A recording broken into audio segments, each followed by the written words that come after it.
Olá, louvado seja nosso Senhor Jesus Cristo, para sempre seja louvado, glória ao Pai, ao Filho, ao Espírito Santo, como era no princípio, agora e sempre. Amém. Queridos irmãos e irmãs, paroquianos da nossa paróquia, Nossa Senhora da Abadia, Diocese de Cristalândia, graça e paz. Que Deus esteja na vida e no coração de cada um de nós, iluminando a nossa vida, nos fortalecendo na vida da fé e da oração constante e na misericórdia e no carinho para com o próximo. Nesse dia 13 de novembro, nessa segunda-feira de 2023, aqui nos abrimos ao Evangelho de Jesus, apresentado por Lucas, capítulo 17, versículos de 1 a 6. O Senhor esteja convosco, Ele está no meio de nós. Proclamação do Evangelho de Jesus Cristo segundo Lucas. Glória a vós, Senhor. Naquele tempo, Jesus disse a seus discípulos: é inevitável que aconteça escândalos, mas ai daquele que produz escândalo. Seria melhor para ele que lhe amarrasse uma pedra de moinho no pescoço e o jogasse no mar, do que escandalizar um desses pequeninos. Prestai atenção. Se o teu irmão pecar, repreendei-o. Se ele se converter, perdoa-lhe. Se ele pecar contra ti 7 vezes num só dia, e 7 vezes vier a ti dizendo, estou arrependido, tu deves perdoá-lo. Os apóstolos disseram ao Senhor: aumenta a nossa fé. O Senhor respondeu: se vós tivesseis fé, mesmo pequena como um grão de mostarda, poderíeis dizer a esta moreira: arranca-te daqui e planta-te no mar, e ela vos obedeceria.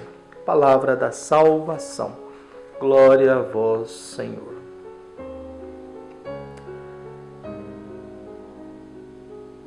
Unidos na fé, nós aqui nos colocamos atentos à palavra do Senhor, conforme dizia Heráclito, que nasceu em 540 e morreu em 570 a.C. As crianças e seus brinquedos, os homens e suas opiniões. As crianças e seus brinquedos, os homens e suas opiniões. Nós vivemos num mundo em que palpite é algo que não nos falta. Palpite, sugestão de como devemos viver a nossa vida, o que podemos, o que não podemos fazer, o que devemos, o que não devemos fazer, o que importa, o que não importa. A gente sempre encontra alguém querendo dizer o que eu devo fazer com a vida que eu tenho. E Jesus está aí no capítulo 17 de Lucas e ele fala para os seus discípulos: é inevitável que aconteçam escândalos. A gente vive num mundo mergulhado em escândalo. Todos os dias tem um escândalo diferente. É um escândalo de um bispo que é preso juntamente com um padre por desviar dinheiro. É um escândalo de um padre que é acusado por desviar também dinheiro. É o escândalo de um líder religioso espírita que aproveitava da carência das mulheres e abusava delas. É o escândalo de uma pastora que é uma autoridade política que manda matar o seu marido também, que é pastor. É escândalo na política, que cada vez um maior do que o outro. Então nós vivemos num mundo mergulhado em escândalo, a imprensa se alimenta disso e precisa disso. A cada dia a gente encontra mais escândalos na política, na economia, na religião, em órgãos que deveriam ser exemplares. E Jesus diz: mas ai de vós, se você escandalizar um desses pequeninos. Jesus constata que escândalo sempre haverá, mas ele alerta os seus discípulos a respeito de não escandalizar os pobres, não escandalizar os humildes, não escandalizar aqueles que têm fé, não escandalizar aqueles que acreditam. Porque é muito triste quando a gente vê gente muito simples e humilde que aposta, por exemplo, no mundo religioso e passa um pouco, alguém dá um mau exemplo e se escandaliza. É muito cruel e muito difícil quando a gente percebe a hipocrisia humana, a humanidade e os seres humanos que escandalizam gente simples e humilde, viu? Gente pequena. Então Jesus, a primeira observação que ele fala aos discípulos a respeito dos escândalos. E a penalidade é doída, né? É melhor você pegar uma pedra de moinho, amarrar no pescoço e jogar no mar, né? Viu? Do que você escandalizar um desses pequeninos. O segundo momento, Jesus diz: prestai atenção. Viu? O segundo momento, Jesus diz: prestai atenção. Se o teu irmão pecar contra ti, perdoa-lhe. Se ele pecar 7 vezes contra ti num dia e dizer, estou arrependido, tu deves perdoar. Então Jesus insiste muito no perdão. Insistir muito no perdão significa arrancar o ser humano num estado de condenação e colocá-lo num estado de salvação. Perdão é isso. É ter o gesto e o comportamento de arrancar o ser humano de um estado de condenação, de perdição, e colocar essa pessoa num estado de salvação. Por isso que o perdão é você doar a vida para quem não merece. É você dar vida para quem não merece. É você doar vida para quem merece morrer, por exemplo, e se perdoar. Essa é desculpas. Então Jesus insiste muito nisso, viu? Se o teu irmão, toda vez que ele se arrepender, deve perdoar. O perdão deve ser dado a quem se arrepende. Não adianta dar comida para quem não se arrepende. Não adianta oferecer perdão para quem não quer ser perdoado, ou não quer se converter e não quer mudar de vida. Até porque o arrependimento é sempre uma bênção de Deus. É uma salvação. Cada momento que você comete um erro e você se arrepende é sinal que a sua natureza, a sua alma, o seu profundo, o que você tem de mais sagrado dentro de você, não quer que você faça isso. Não quer que você seja desse modo. Não quer que você se comporte desse jeito. Por isso, todas as vezes que a gente se arrepender, é um ato de agradecimento. O perigo da vida é quando a gente comete coisas erradas, a gente não se arrepende. O perigo da vida é quando a gente comete equívocos e a gente não se arrepende. Isso é perigoso.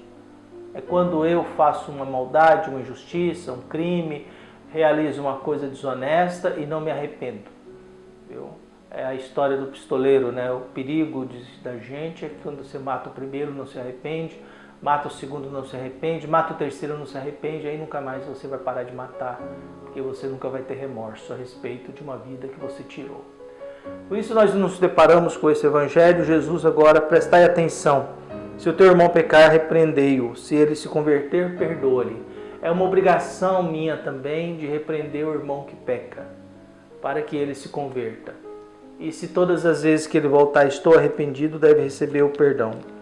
Os discípulos, então, diante dessa constatação, diante dessa dificuldade de perdoar, diante do escândalo, eles diante da situação do escândalo, da penalidade de marra uma pedra, se joga no mar para não escandalizar um pequenininho, diante da dimensão do perdão, eles pedem aumente a nossa fé. Aumente a nossa fé, porque eu acho que a gente não tem fé para isso não, viu?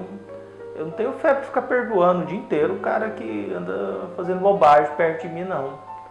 Eu não tenho fé para isso não, Deus. E aí Jesus prossegue dizendo, então, prestai atenção. Se vocês tivessem fé do tamanho de um grão de mostarda, poderíeis dizer a essa montanha, amoreira, arranca-te daqui e planta-te no mar, e ela vos obedeceria. A fé não é uma questão de tamanho, de quantidade, é uma questão de força e qualidade. Eles querem que aumente a fé e Jesus responde, basta ter fé. Porque a fé não depende de quantidade.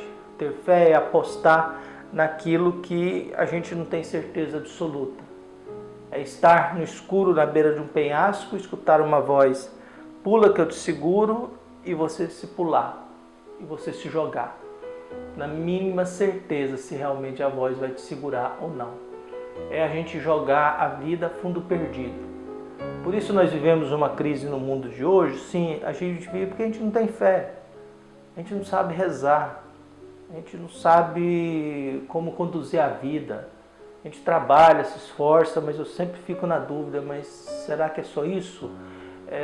Eu estou fazendo certo, eu não deveria ter outro tipo de comportamento, eu não deveria me dedicar mais a outras coisas, eu não deveria rezar mais, eu não deveria reservar mais tempo para mim, eu não deveria escutar mais, afinal a vida é só isso. Por isso a gente pede a Deus que a nossa fé faça com que a gente transforme uma realidade. Se a fé de vocês fosse o tamanho de uma mostarda, iria dizer essa moreira, arranca-se daqui e se planta no mar. Ela faria. Em outras palavras, não é essa coisa, falando que a fé, ela deve mudar o mundo em que eu estou. A fé deve mudar a realidade em que eu estou. A fé tem o dever de não simplesmente ser um discurso de vazio ou sem coisa concreta, mas ser um discurso que transforma a realidade. Que Deus abençoe e ilumine a todos nós. Um abraço e até mais.